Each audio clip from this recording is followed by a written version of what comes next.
Hello and welcome once again to Good Frickin Cookin with your host, Ryan Frick.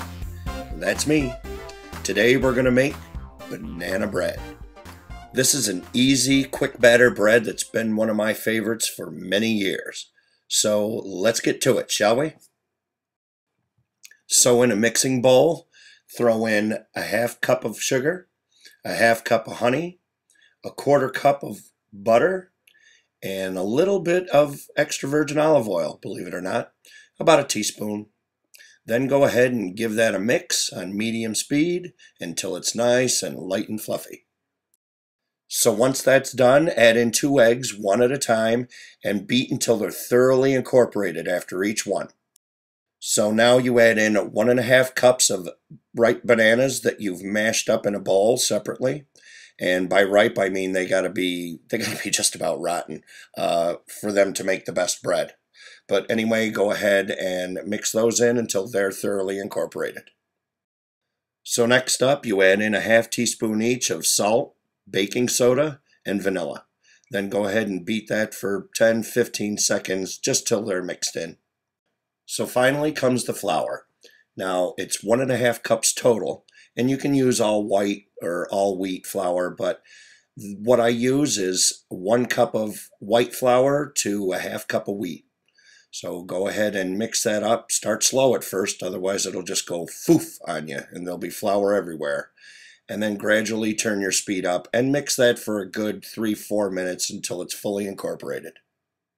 Now also at the last point here, you could add in a half cup of chopped pecans or walnuts, but I didn't have any, so I didn't add them in.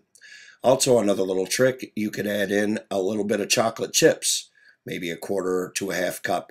I've done that and that works great too. So anyway, now we're all done with the mixing.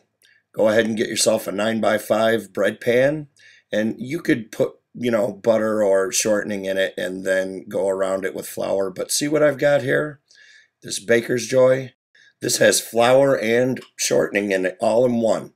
This stuff saves a lot of time and aggravation. I'm telling you, it's the cat's meow.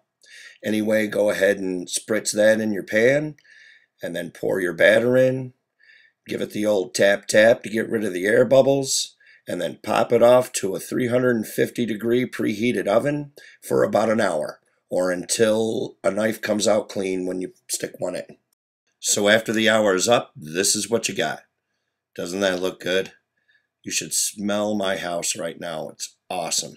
I love baking bread just for that reason. Anyway, let it cool off in the pan for about a good 5 minutes or until it's cool enough to handle. Then go ahead and shift it onto a wire rack and let it go at least a half hour. You should really go an hour, but I can never wait that long. Well, it's time to eat. Let's get a hunk off of this and see what we got. Look at that. Doesn't that look beautiful? Nice, warm, homemade bread. Can you think of anything better? Oh, all nice and warm, and that banana and the honey in it.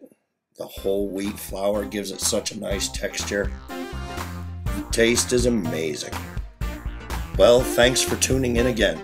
I hope you enjoyed watching this as much as I enjoyed making it. Until next time, this is Ryan Frick with Good Frickin Cookin. Catch you later.